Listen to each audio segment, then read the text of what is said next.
Hey everyone, welcome to Getting Back to Zero Thursday night edition. Been a good week. We had a panel guest on Tuesday night. I don't know if you missed the show. You can go back to the gettingback2zero.com website, but really had some fantastic responses. And we're going to start doing the panel nights. Hopefully, I think every Tuesday is kind of the plan for right now. I did put up a link on the Facebook page, but if you'd like to join us as a panelist for discussion, I don't care what your level of sobriety is. We just talk about things and no right or wrong answers, but just getting different views. So would love to have anyone that wants to join. Look for it on the Facebook page, Getting Back to Zero, Facebook.com, Getting Back to Zero. And you can DM me or however you want to get a hold. We'd love to have you back on. I think those are really turning into a lot of fun, and I take a ton of notes myself. So I went back and watched it. There's a lot of great stuff. That's the fun thing about recovery, is that it's a never-ending gift. Every time I think I even have a clue what I'm doing, I learn more about it, and it's so much more fun to discover.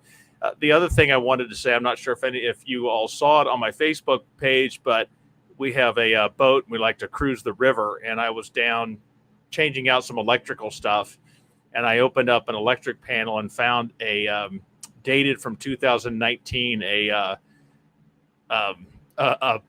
unopened bottle of beer that I had hidden, I'm sure 2.5 years ago, in an electrical panel that takes a little bit of digging to get to. I was pretty impressed with my hiding spot. In fact, so impressed, I don't even remember putting it there, which probably will tell you a little bit about my condition when I put it there. But anyways, I did pour it out. Not that it wouldn't have probably tasted a little rough if I had let someone else have it, but it just cracked me up. I thought I was done finding the hidden ones, but boy, it just shows me the amount of work and effort that people say is sobriety hard. And yeah, there's some things about sobriety that's hard, but drinking like I did is a hell of a lot harder. The amount of work, the effort, the hiding, the planning, the lying, the discarding.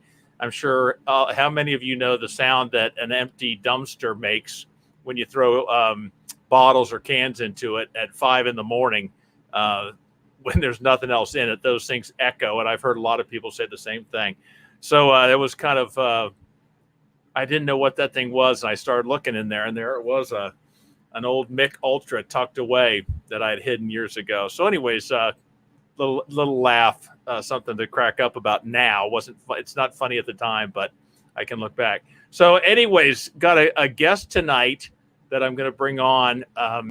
As most of you know, I did go through AA for recovery. I went into, I think it was right at the end of 2019 when I started locally here in Cincinnati. And my guest probably doesn't even remember this, but she was one of the first people that came up to me and made me feel safe, wanted, okay to be there, normal, all the things. She defined, I didn't know it at the time, but she defined community for me. And she is everything that is incredible about this recovery community. I didn't know Denita. I just remember she came up and smiled, and we started talking, and she made me feel completely at ease. Unlike everyone that I thought was just going to be staring at me, because look at the big doofus drunk that just walked into the doors. But she was definitely a reason I came back. So I do not know her story, but I am thrilled that she is here. So with that, I'm going to bring in Denita. How you doing? Well, hello. How are you? It's nice. Well, hey, it was you that was nice. I just I remember being scared to death, which I'm sure all of us are, because I knew everyone was going to stare at me and just say, "Oh, look at the drunk that just walked in," because I obviously was different than everyone else. But right. Yeah, you were one of the first ones, and It's always about us. It's always about yeah, us. it is. Nobody It is. is paying attention, but it's always about us. Well, when I had 3 months, and I know you know this, but 3 months, and I had I call it my Super Bowl debacle, but my relapse. And I remember you telling me about that. yeah, and it was my wife was out of town, and I needed one last hurrah. Yes. And it really worked out great. It was so neat to, meet my future son-in-law, to introduce myself to him. Of course, he had to pound on the window to wake me, get me awake, so I could introduce myself. But that was nice. Good first impressions about my daughter's dear old dad. But yeah, when after that, I almost didn't come back to. I figured I was just going to get, new friends, a new location, a new spot, because I didn't want to go back because all of you were just going to point and laugh, and it was a new drinking spot where people don't know you. Yeah. Oh yeah, everything. Yeah. So it was, but Denita, it's so great to have you. Like I said, I've never seen you without a smile, and I'm thrilled that you're joining here. But I have no clue about. All you wanted to talk about was how much of a drunk I was, and you never offered any of your own stuff. So what's your story? I know that, like myself, you were an AA background, and on this show, the only program that I will push is the one that works for you, because I don't care what it is. This is about sobriety support, but AA was it was an incredible foundation, a base for me to grow. And now I'm looking at other things, but I'm still very much a part of AA as well. But what's your background? What got you into the rooms or into recovery? Well, I'm a just your garden variety drunk. That's the way I like to put it. When I first came to the program, I really felt like I was special, but not in a good way. Like I was kind of like something was wrong with me. And I started talking to other members and just realized, not in the beginning, but as I talked and heard more stories, that this is a disease, and I could really relate. So I came into the program. The first time I came to the program was I think it was it was definitely 1996. I was 21. And I had got my first DUI. And honestly, I can't even really tell you what happened, as far as my encounters, who I talked to. It was just really a thing where I had to go because it was court order. So I went to a couple of meetings, and I got I got my paper checked off, and I was out of there. I felt like everyone was different, and I was not as bad as them. Now, the second time I came, that's when I was able to relate. I was like, okay, maybe I do have a problem. So the second time I came was 10 years later in 2006. And I had got another DUI. So like I said, I just felt like it was something wrong with me, because I just kept on, between 1996 in 2006, I just continued to make horrible decisions. And if it wasn't one thing, it was another. My life was like a soap opera, and the stuff that I would get myself in, I mean, I couldn't make it up, but it was always something going on. And when you got the first one, was obviously court ordered. Mm-hmm. Did you have any, I might have a problem, I do have a problem, or did I just got caught? So in my mind, I just felt like I really knew how to have fun.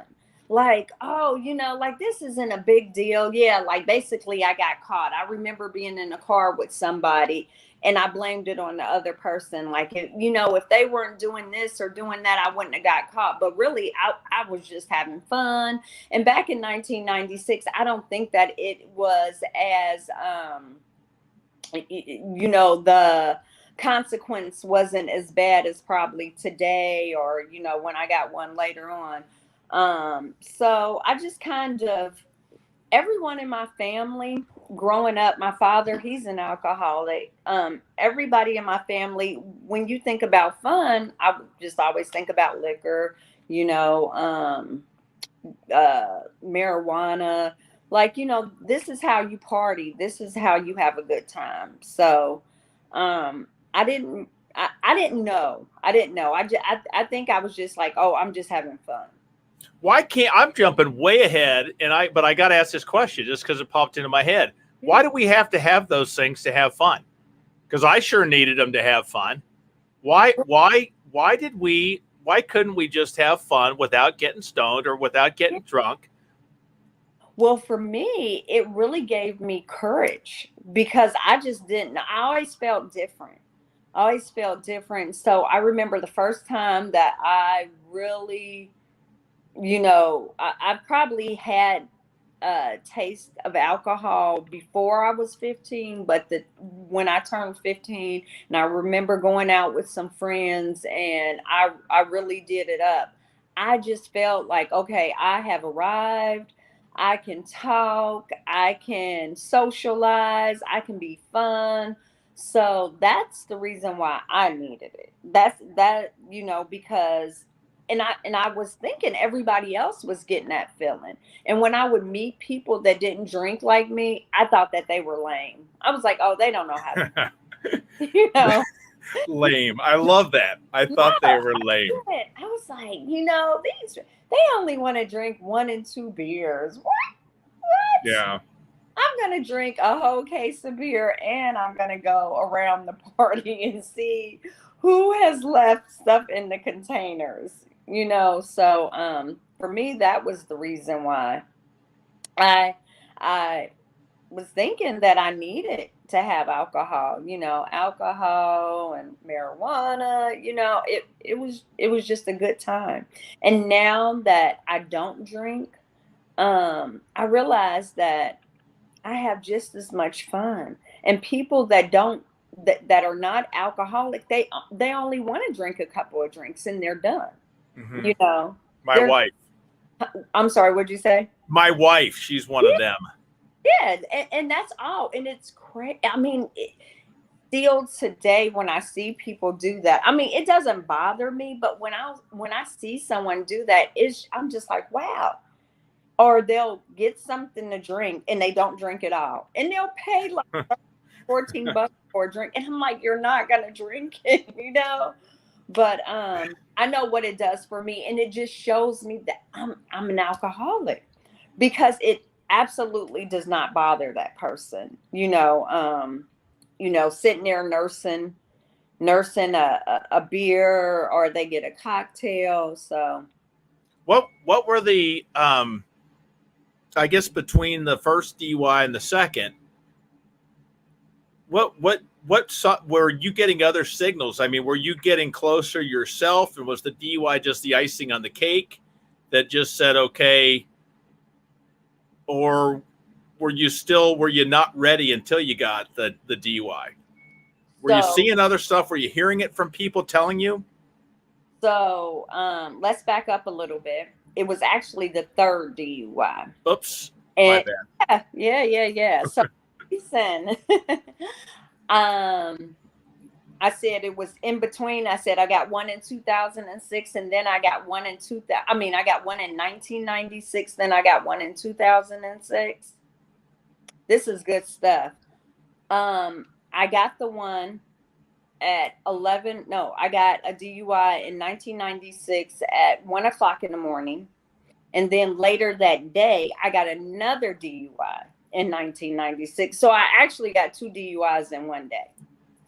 I that could be a record. I'm sure you're not alone, but I don't think I know of anyone that's same day. That's impressive. Same day. So when I went to court, they were like, okay, wait a minute, what? Okay, so how many DUIs do you have? And of course, I'm like, well, you tell me. I'm not going to tell on myself. Right. But to answer your initial question, but I want to set the record straight because today I try to be as honest as I can. Yeah, people were definitely, saying stuff. I was saying stuff to myself. I would do things and I would black out and I would wake up and I would not remember what happened. And I would wake up and I would be afraid to call people to find out what happened. I would wake up and my house would be different than what it was, or my clothes would be different, or I couldn't find my car. So I was definitely getting signals. And I remember, I think back in 2004, I was just looking at some journals where and I'm telling you, it just brought goosebumps on me, where I was saying back in 2004, I think I may need to stop drinking. I think I may need to just focus on, whatever else I needed to focus on. But yeah, so I start getting clues. But for me, the type of person I am, if I have something where I feel like I am not doing as well in, which was my alcohol, I would go do something else to kind of bring it up. So I'm like, I went to school and, I became a nurse, and, I was successful doing stuff like that, buying a house. I was, taking care of my family. So I'm like, I'm okay. I just like to party. And that's what it always was. It's like, I just really like to party. That killed me. That justification Mm, crushed me because I haven't gotten a DUI. I haven't lost my job. I have a decent job. A lot of things, so I just like to, I like to unwind with 24 to 30 beers a night. I like just a casual, 1 or 30 pack to just blow off some steam. But I justified it because if I was falling down and couldn't do those things, well, then I might have had a problem. But I'm just, I a big guy, I can just drink a lot of beer. It's still, so there was a lot of rationalized everything in my mind yeah, to yeah. justify it. Yeah, absolutely. I mean, I'm like, I'm still getting up. I got a job. I'm taking care of people. I'm at work. I'm doing what I'm supposed to do. I'm not stealing pills, because you hear about those nurses. Oh, they're taking pills. They're coming to work drunk. And I wasn't actually drinking on the job, but there were times that I would, go out, party real hard, get up at, 5 o'clock in the morning, 6 o'clock in the morning to go to work at 7 o'clock. Mm-hmm. But in my mind, I'm okay. I'm not as bad as, I'm thinking alcoholic, somebody in the gutter. I'm thinking someone that, I mean, definitely they wouldn't have a house. They wouldn't be in the suburbs. It's like, no, I'm not, and even if you could jokingly say that, I'm just having fun. I know how to party. That was my rationale. What held you back, or what were your because you're fairly young, and you were even younger then. Being young and trying to get sober in today's world has got to be tough. Absolutely. What was because how did you go through the how am I going to have fun? How am I going to Yes, yes. And my friends, I thought my friends were so cool. We took vacations together. Um uh we my kids were their guy kids, their kids were my guy kids. We did everything together. I'm like, how am I going to find new kids?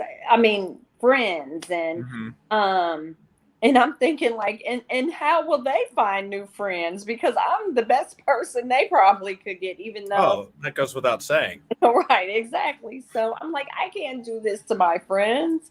But that was one of the big, I remember that so clearly. It was one of my big downfalls, and one of my biggest like rationales, like, where am I going to find new friends? What am I going to do?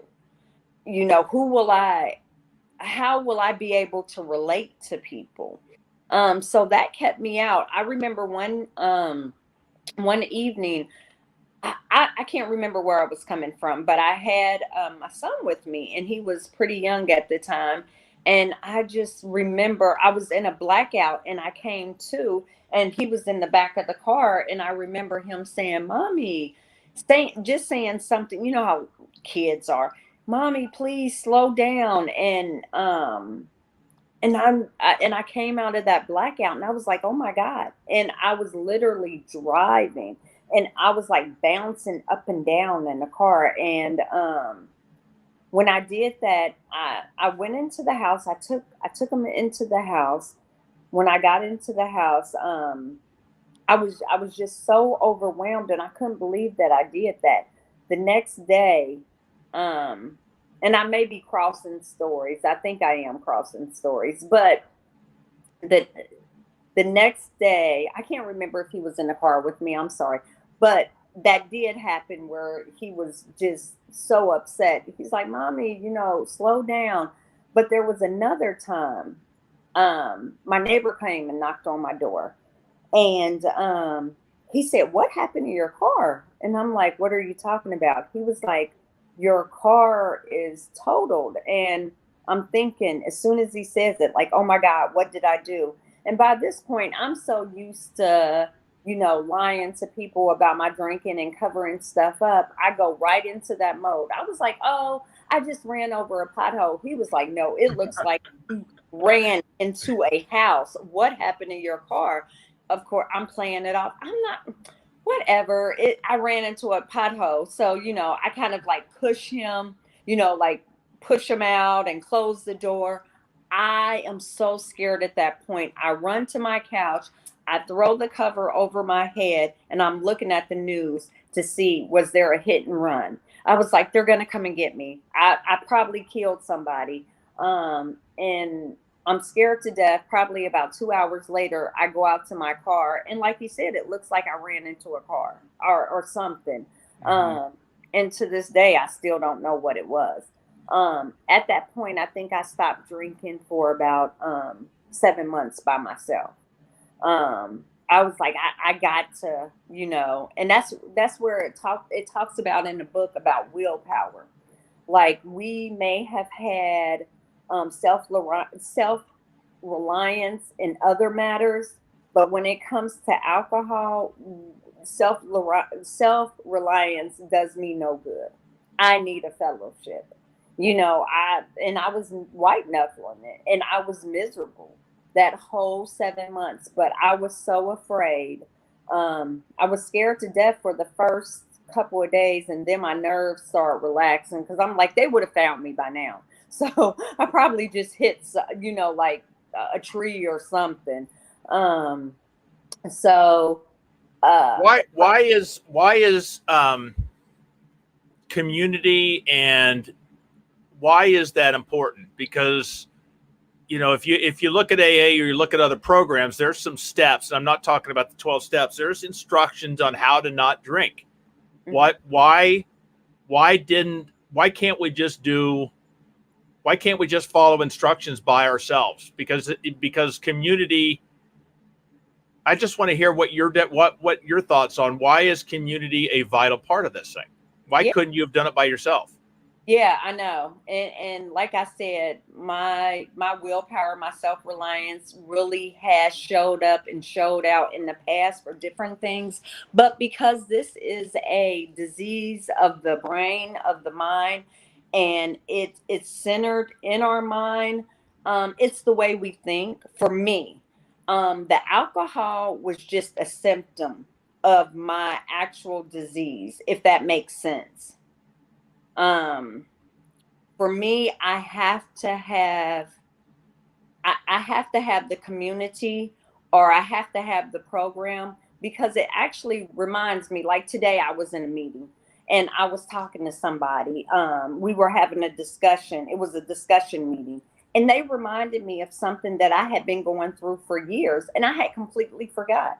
But that's what my alcoholism will do, and being in the fellowship, just it's like a daily reprieve for me. Just being reminded, and sometimes the way that I think is not, it's not beneficial for me. So if I'm just left to my own devices and I'm trying to figure out the problem myself, the problem becomes more. And that can be without drinking. I don't have to have a drink in hand to have for my alcohol um to have that alcoholic thinking. When I first came in the program, that's what I thought. I was like, oh, it's just about the alcohol. If I put down this alcohol, everything is going to be good. But that's not the that is not the issue. Yes, the issue is, the alcohol gets in my body and I act totally different. But at the same time, it's the way I process stuff.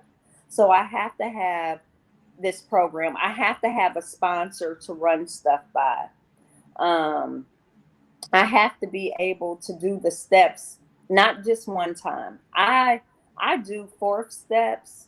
Sometimes I can do a fourth step, and then do the fifth step in 2 or 3 times in a month, depending on what's going on in my life.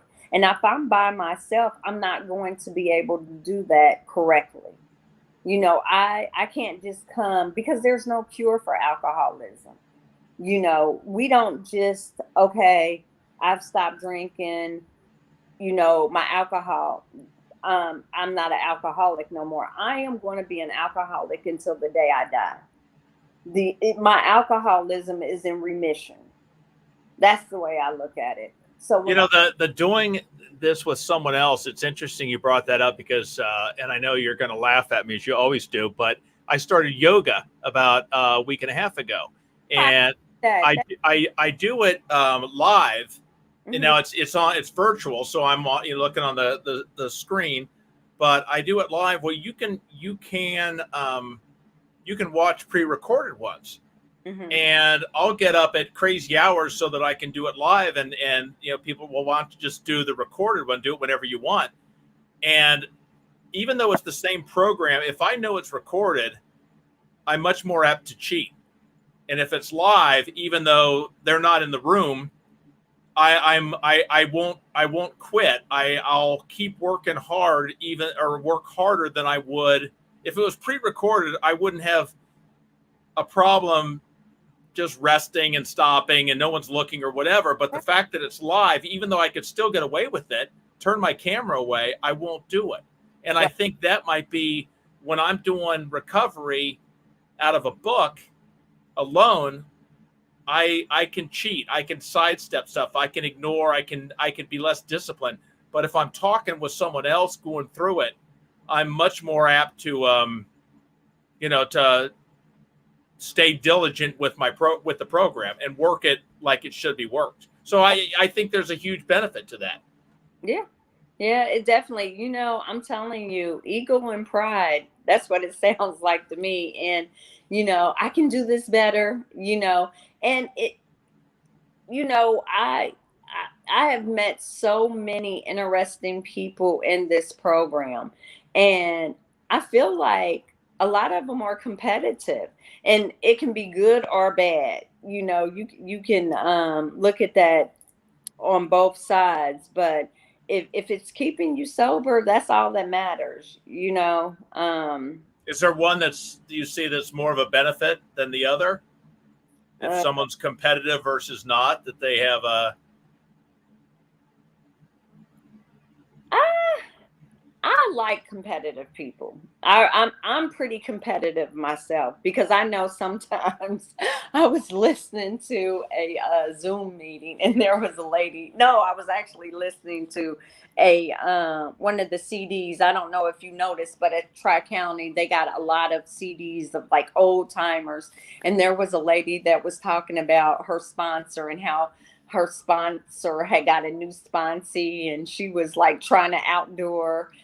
And that's what I was kind of thinking about. And she was like, and I was trying to outdo her. So if she would, if the other girl would write a fourth step, I would write a fourth step. And if she would do this, I would volunteer more. And I'm like, you know what? But at the end of the day, she was like, I was staying sober. So the joke was on me, thinking I'm competing to get more attention from my sponsor. But I have noticed that, like, once we put down the alcohol and we get into the program, like, there's so many creative people and, just all different type of talents. So me personally, I don't know. I mean, I feel like if you want something, you should definitely go out there and get it. And especially being given this new life. I feel like when I was active in my disease, the only thing I could do was drink. I mean, I did, you know, I, I did have an actual career. I had a family and stuff, but all of them were put on the back burner to drink. They got whatever alcohol allowed me to give them. I was never able to be like 100% and really give my all to anything beside alcohol. It was definitely a full-time job for me.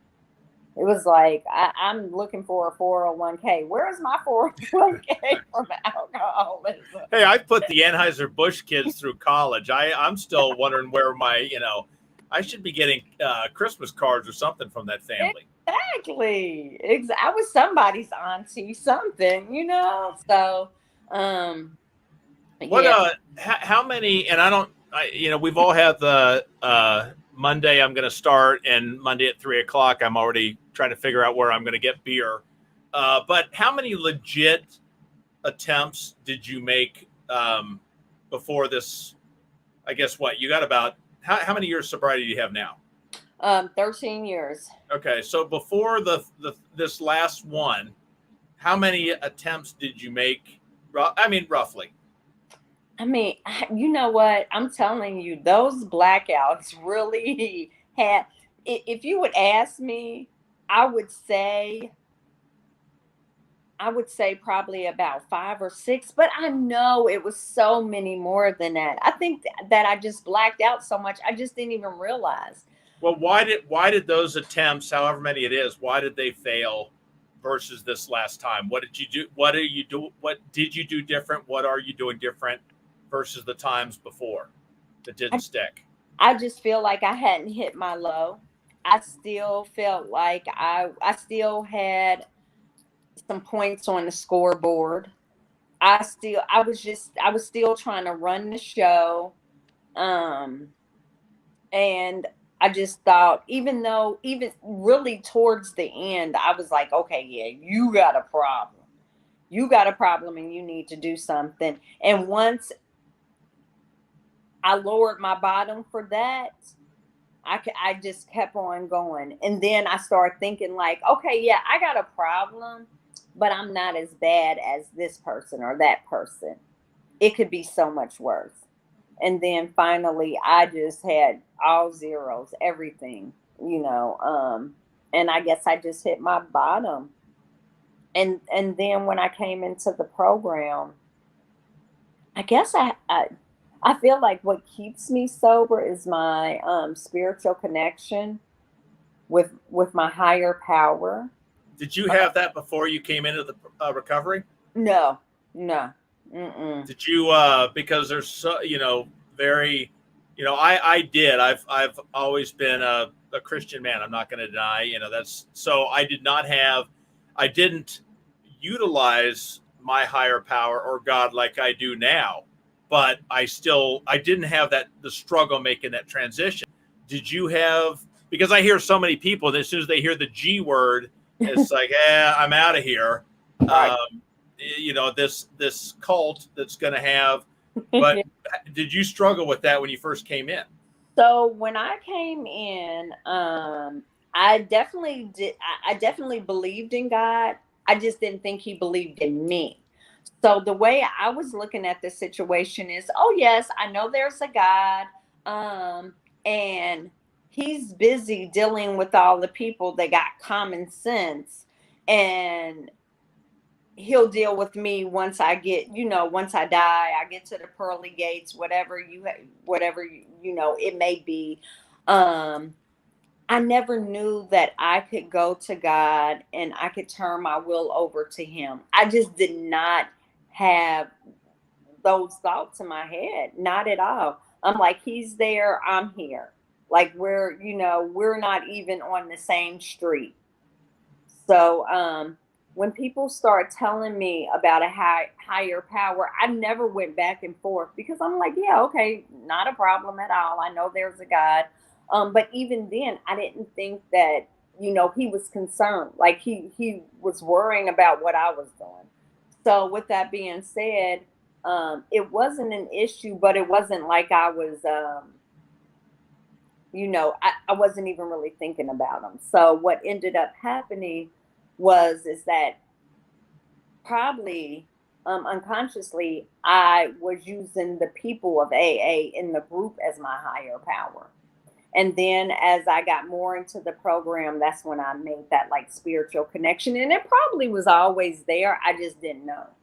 That was, even though I have always been a believer, I think I was the same way, because I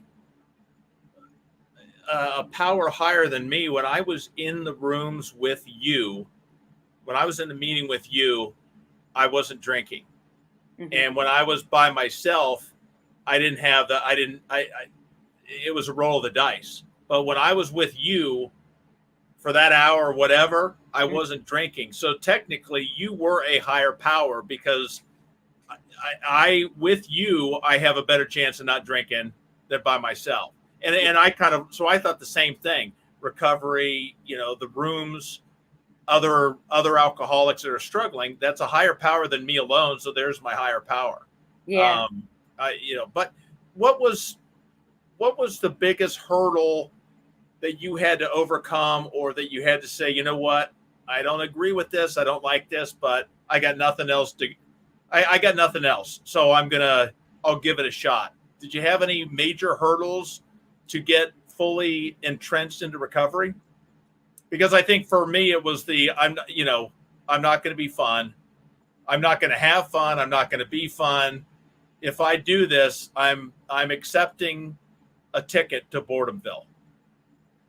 Yeah, I think that was one of my biggest hurdles, just being afraid, not knowing what I was going to do without alcohol, because I thought I had like those friends I told you that I didn't want to disappoint and stop drinking. I didn't want to leave them out here in the cold without fun, Denita.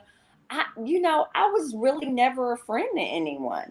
My best friend was alcohol. And thinking about being without it, because I got to a point where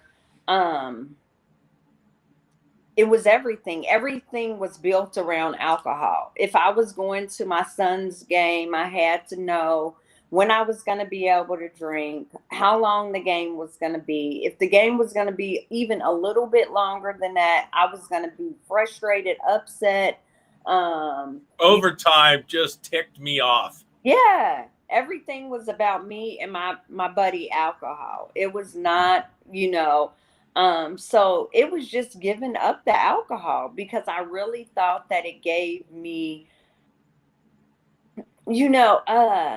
I think it got beyond the point of purpose or confidence. It just made me feel good. I just felt like this is what I deserve. Like I work hard, I'm taking care of everybody. I'm holding everything down. My biggest thing was just giving it up and, having to, I didn't know at the time, but live life on life's terms because I didn't know how it was to have to deal with a problem without drinking. I remember the first time I really, really had to deal with a problem without drinking. My my my daughter had got into this big disagreement with somebody, and me and her, we had gotten a big disagreement, and she was just being a teenager, and I was just so frustrated with her, and she was just saying really mean things. And the thing that I thought is I need to drink. And I think at that time I had been sober for about maybe 8 or 9 months, and I was like, I cannot do this anymore. This is too much. I can't keep on playing. I need a drink. And it just dawned on me. I was like, if I drink, what what is going to happen? This situation is going to get worse. She's still going to be a teenager. She's still going to have these issues. but I'm going to be drunk. And I think that I had some of the fog clear away just because before I would never ever have thought of that. I would have never have thought like not drinking was an option. So for me to say that I was not going to drink was like, oh my gosh. And I was like, okay, maybe I shouldn't drink. Um, yeah, so What when someone's new, because my first thoughts with sobriety is as soon as I give this up, someone like Denita that is been doing this for 13 years, her life is wonderful. And now I'm realizing life doesn't change. The right. problems, it's still the headaches. Is that your DoorDash arriving? No. But no, but the problems, I'm still getting cut off in traffic. I'm still the car's breaking down. This is life doesn't change, but my ability to handle those things does. But for someone that's new, trying to get new in recovery, when those days hit, what is your advice to them? How do you get through those? Because you get those days where I'm going to blow, I'm going to lose it. I'm going to snap. I'm going to go crazy and do something I regret if I don't drink. Yeah, definitely. So with that being said, for me, what I tell, because I have sponsees, and it's like, it's so different when you first come into the program versus, like I said, when the fog clears and you're able to, take that pause, like the book says, and just be able to really think about your decisions and how they impact people. For me, it's like just pick up the telephone. Even if you don't have anything to say, pick up the telephone and talk to somebody else and find out what's going on with someone else and get out of your head. That's like the most important thing. Or go to a meeting, because for that hour, no matter what, unless you're just like super bold, you're usually not going to be drinking.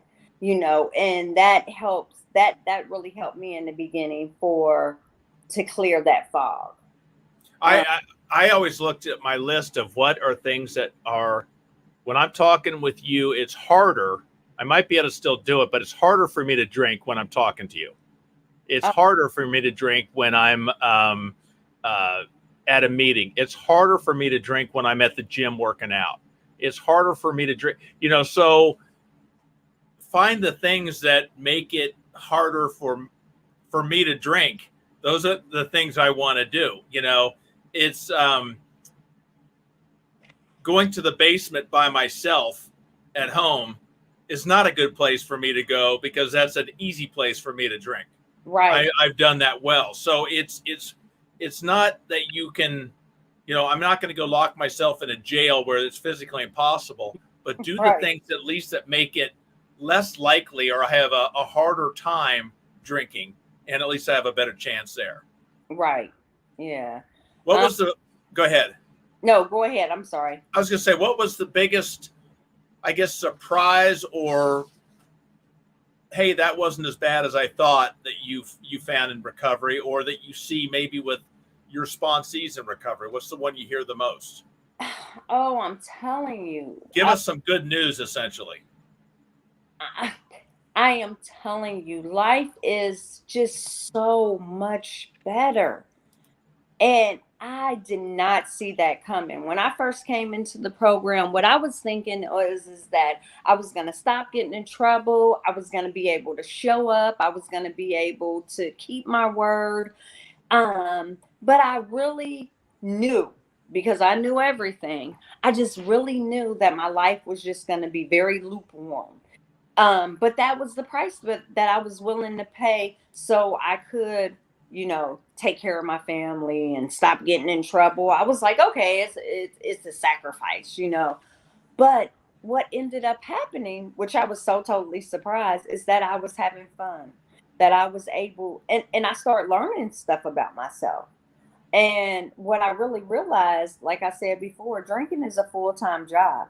So I didn't know, I didn't realize that I was spending so much time in so much drama, getting myself out of trouble that I wasn't able to do anything else. So when I stopped drinking and the fog was clearing, I started realizing, oh, I like to do this and I want to do this and I have choices. And that for me was, I did not see that. I was like, wow, and we have in the program the 9-step promises, and it talks about all the different things you'll get. And I remember reading those the first couple of years, like whatever. There's a part in there that says you will not wish to shut the door on your past, and you will be willing to tell people about it. And I'm like, no way. There's no way. Like when I first got sober, I would have never did anything like this. But now it's like I want to tell anyone that will listen, like, please just stop. I was on the phone with a sponsee this morning, and she's like, I can't go to rehab. She needs to go to rehab. I cannot go to rehab. I don't have time to go to rehab because I got to fix this and fix that. And it's like, no, what you're trying to fix, you're actually making worse. So if you get yourself together, you would have such a better life. But it's like she can't see it. She's just like thinking like, probably like I was thinking like, oh, my life is going to be so boring, or I won't be able to do anything else. So being able to have, I will often say that I feel like I am living a whole nother life, versus the first life that I was living, because I was just going down a shitty road fast. What you've been doing this for 13 years, so you got to be bored stiff. I know in AA we read the same readings a lot of times. How the hell are you not just like, this is boring? Is my question is because I hear about sobriety stagnation, and that's a big question of, I got to do this every day. I got to do these. I mean, do I graduate after the 12th step? I get my diploma and I can, I'm done. How do you keep it? How do you not get bored stiff after 13 years? So let me back up a little bit. Back in 2011, I got sober in 2007. Back in 2011, I got the bright idea that I had graduated and that I was good to go out with the normal people. I didn't say this literally, but subconsciously I did. And the way I said it was, is I stopped going to meetings. And I just, instead of being a member of AA, I just became a visitor. Like I would just come in and kind of check on people. And I did that for about 4 or 5 years because I thought that I was too busy. And what happened was, is I didn't drink, but I got really miserable. And I just did not realize what was going on with me. And I ended up coming back. And today, I've been back for almost 3 years now. And today, it's like I got a whole nother set of eyes on. It's like, yes, we do say those things, but the way I forget stuff is good that I'm able to hear it. And I'll mix it up. And what I was doing before, when I had stopped coming, I was going to the same meetings. I was talking to the same people. AA is huge. I can go anywhere in this country, probably in this world, and find a meeting. I go to conventions. I do, I do all different type of things. I don't just have meetings in the room, because that can get kind of boring, but there's so many different opportunities. Just doing service work can keep you busy and keep you definitely in a variety of different things. I know I'm about to sign up for an institution meeting, but I think that I was looking at it, the way I was looking at it is like, what can I get out of AA? And I got bored real quick, instead of what can I give back? Who can I help? And with me being able to look at it like that, it's been so much better. I know that when I help, just talking to someone, I maybe they're helping me just as much as, but I feel it completely pumps me up. Mm-hmm. Just getting a chance to talk to someone and just share the story and hear theirs, it completely fills my tank with the motivation to keep me going. Yeah. Are you after 13 years, and again, you've perfected this thing as you were telling me earlier, and you were bragging about that you got this thing. Do you still have struggles, and what are they, and what is your advice for people that do? Yeah, I definitely don't have it all together. I definitely have not perfected anything. It's just really all I have is today. And that's honestly the way I look at it. And when people would say that, I thought they were just being kind of, I'm like, you got 5, you got 10, you got 13 years. What do you mean you only got today? But seriously, you only have today.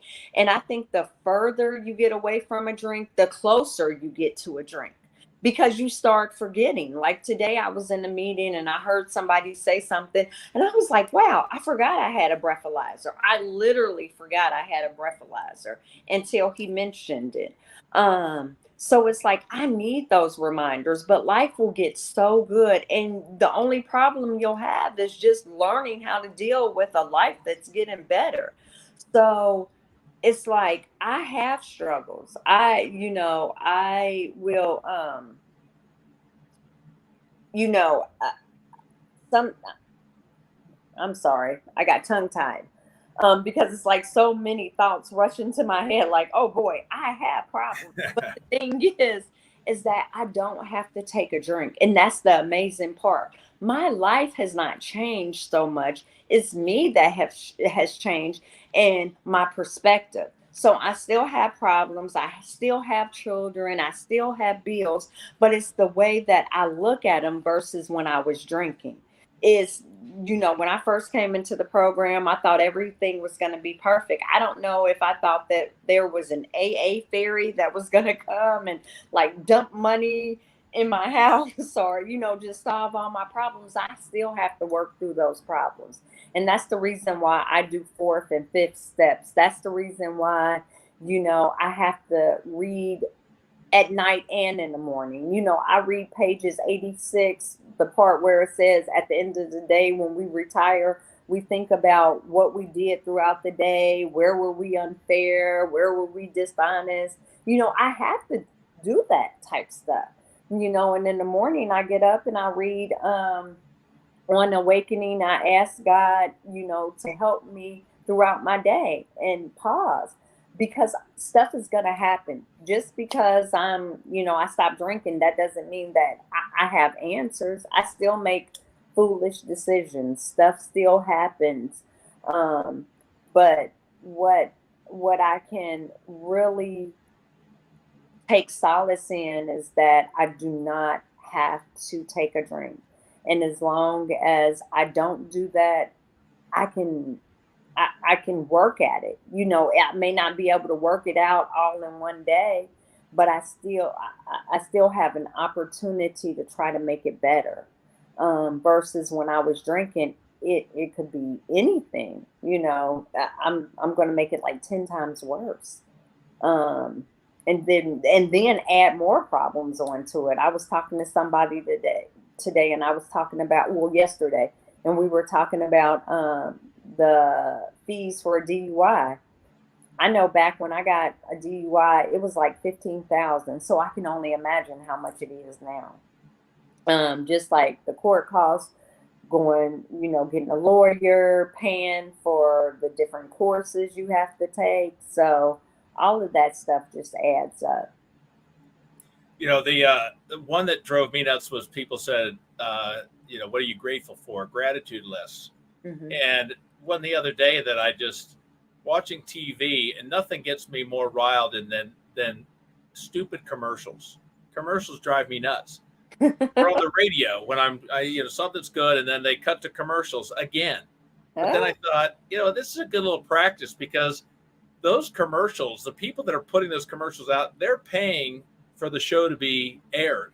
So if it wasn't for for those dumb commercials, I wouldn't get to enjoy the program that I'm watching or that I'm listening. It's those people that are putting the commercial out. They're the ones that are paying the people that are putting the show on that I enjoy. So I thought, instead of being ticked and just getting violently angry at a commercial, Yes. Not that I am not still ticked at them, but I'm at least going, you know what? I'm thankful that I'm trying to think of one of the ones that drives me nuts, but that those idiots are paying. So I want to thank them, because I wouldn't be able to enjoy the show I'm watching or listening to if it wasn't for them. So in a roundabout way, I'm learning that you can be grateful for things that just drive you nuts. My boss, I can't, he drives me crazy, but I'm able to pay my mortgage because of him. Right. So changing your perspective, and it just really, it makes you so much freer. For me, it makes me lighter. Like, I don't have to just take so much energy and put it into these little bitty things. And it says it like on page 88. It says you will realize that you have more, that you, I can't remember the exact words, but it's like 13 years and you can't remember. I'm shocked. I'm right? really disappointed. Well, I'm kind I of had such hopes. I'm kind of being put on this spot, but I'm going to give you Denita's version. So basically, what it says is that you won't be spending so much energy on all these silly little things like anger, fear, because you're basically changing your perspective of how you see things and how you process things. And that is like one of the things I love about the program. Those are all the reasons why my sobriety date, I call it my freedom date, because what I freed off of my shoulders of the crap that I carried around with me over things, the weather, which I have such a good chance of controlling that. Worrying about the weather, especially in Cincinnati. Oh yeah, God, you tell me about it. But it's to just be free. A lot of that stuff is amazing, Jimmy. It's just crazy. So last question: what is your daily keys to your success in sobriety? What are Denita's list of things that you have to do daily to maintain that smile? So, like I said, I read pages 86 through 88. For the most part, I try to do it every day. Some days I don't, just being completely transparent. But what I do every day, no matter what, is just pray. I'm praying throughout my day. And that is just the gift of the program, because I was so reactive, not stopping, not listening, just being able to like take that pause, picking up the phone, talking to other people. For me, a telltale sign of, okay, I'm taking my will back, because I try to give my will to God every day. Of course I'm gonna get up, I'm gonna brush my teeth, wash, do all those type things.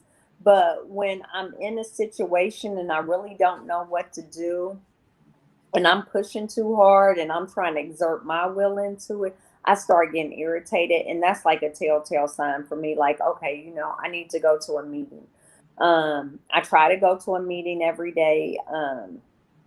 I don't always get to go. I usually go to about 4 or 5 meetings a week. I write, I do gratitude lists. And when I'm saying these things, I'm not doing these every day. I'm just doing a combination of those. With like one day I may go to a meeting and do like a gratitude list. Another day I may call my sponsor on the phone and something to get your head into the just basically, my biggest thing is that when I start getting into that stinking thinking, it's like I need to get into action. I need to do something. I cannot sit in it. I cannot sit in it too long, because I don't know where that's going to take me. And I can never just sit here and be like, oh, I'm 13 years sober.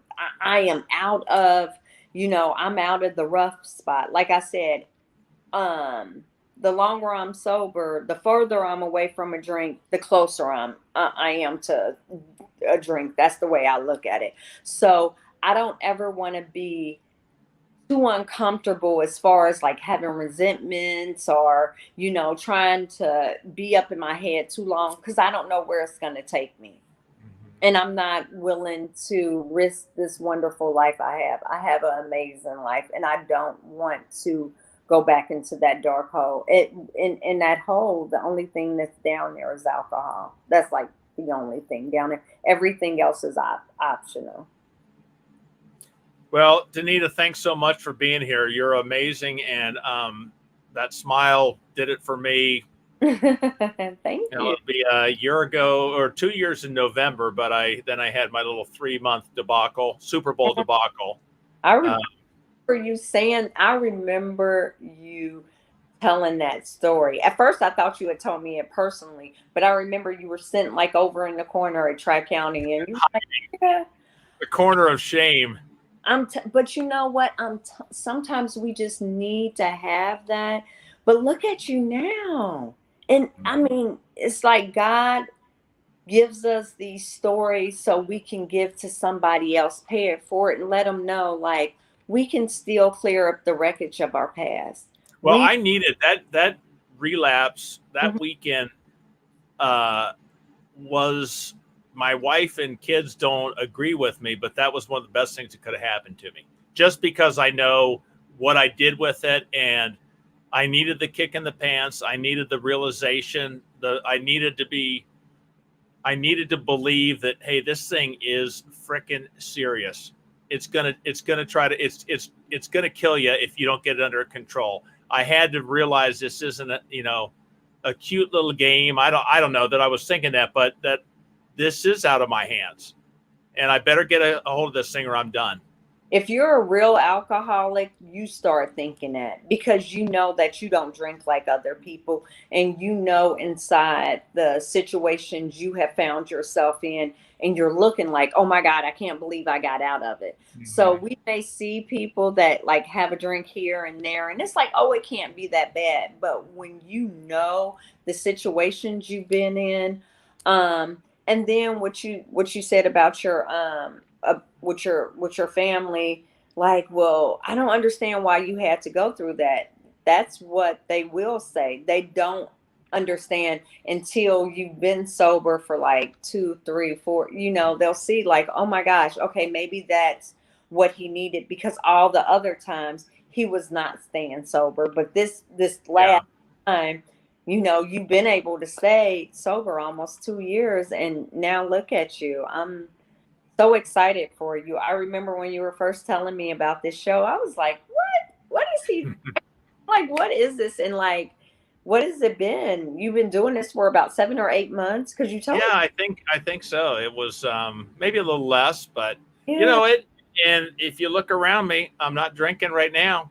Yeah. So I got a lot better chance of not drinking when I'm doing this show, talking to you, than I would if I was sitting in this little coal room all by myself. Yeah. And my main man, Billy, back there. Hey, is that looks pretty cool. So you just I was talking about my mascot. Billy, say hi. He's my old man. He's he hasn't passed yet. He's pretty close, but my dog Billy back there.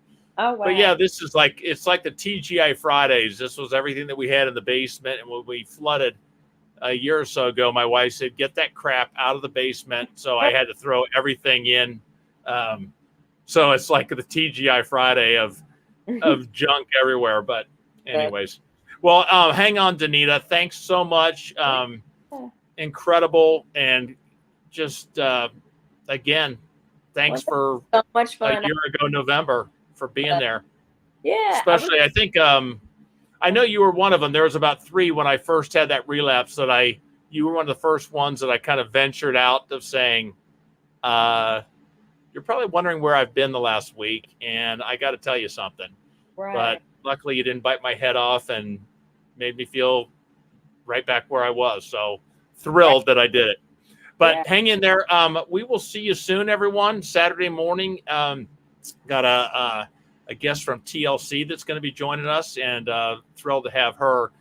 And we will have Tuesday, the following Tuesday, we're going to have the panel night, and I'm going to set a thing on the page. But if you have a question that you would like the panel to discuss or talk about as a group, we're going to have you send that in too. So I'll put that little notice up on the banner. But everyone have a great one, and take care. We'll talk to you soon, everyone. Bye.